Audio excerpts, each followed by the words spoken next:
mynews.studio. Under the shadow of those old European cathedrals, China and the EU have signed a green energy pact. The question is, will this alliance really spark a worldwide push in clean technology? Today is August 10th, 2025, and there's big news. China and the European Union have just announced a major agreement to speed up the global shift to green energy. Let's get into the basics. What exactly does this deal include? The agreement is really about accelerating renewable energy. Both sides are recommitting to the Paris Agreement and promising joint action on infrastructure, innovation, and emissions reductions. Even with their trade disputes, they're agreeing to work together.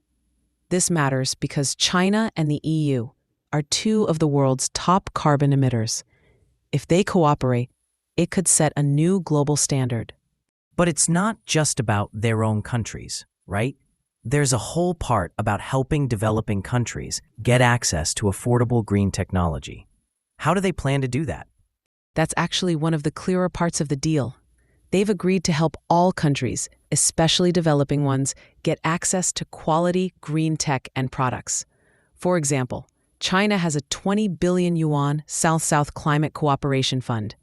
This fund helps other developing countries adapt to climate change and reduce emissions. By last October, China had signed 52 climate cooperation agreements with 42 developing countries, launching close to 100 projects. There's also a focus on technology transfer and joint projects. It's not just about selling products, but building up local capacity. So, with China's investments in clean energy manufacturing and power generation overseas, the idea is that renewables become more available in emerging markets. But is there a catch? What about coal? Did they talk about that at all? That's where the criticism comes in. The pact doesn't actually include any new or binding promises to reduce coal use. The EU wanted China to be more ambitious here, to start moving away from coal. But the joint statement avoids specifics. No targets, no deadlines. Why does this matter? Well, China is the world's top coal consumer, and coal is still a huge source of emissions.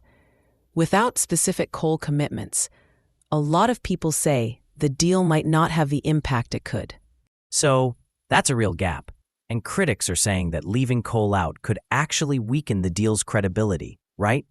If the biggest emitter isn't moving decisively on coal, what's the message for everyone else? Exactly. That's the credibility problem.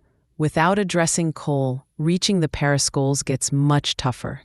Plus, there's the risk that other developing economies, which still rely on coal, might see this as a signal that coal isn't really off the table. Let's talk about China's new energy law. It's coming into effect in January 2025. How does that fit with this EU pact? And could it change global renewable markets? This law is a big regulatory shift. It prioritizes renewables, sets targets for non-fossil energy, and promotes innovation. Think hydrogen, energy storage, that kind of thing. The expectation is that this will speed up wind and solar construction, both onshore and offshore. And with projects like the Meidog Dam, the world's biggest mega dam, China's clean power generation will rise sharply. More capacity means China can export even more clean tech equipment, and the scale could push global prices down.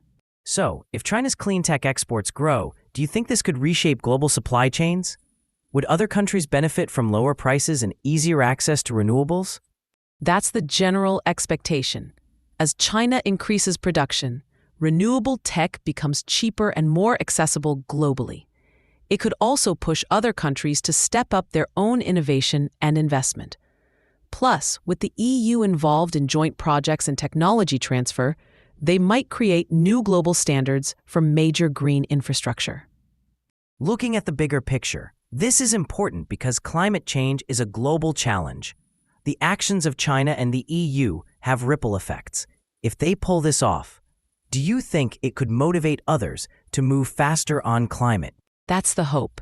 Their cooperation could be a catalyst, not just for hitting climate targets, but for driving new innovation.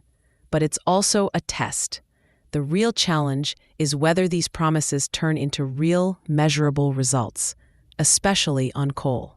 And that's the big question. We'll keep watching to see if these high-level pledges actually lead to change on the ground. From better green tech access for developing countries to the missing coal commitments, today's pact shows just how complicated global climate action is.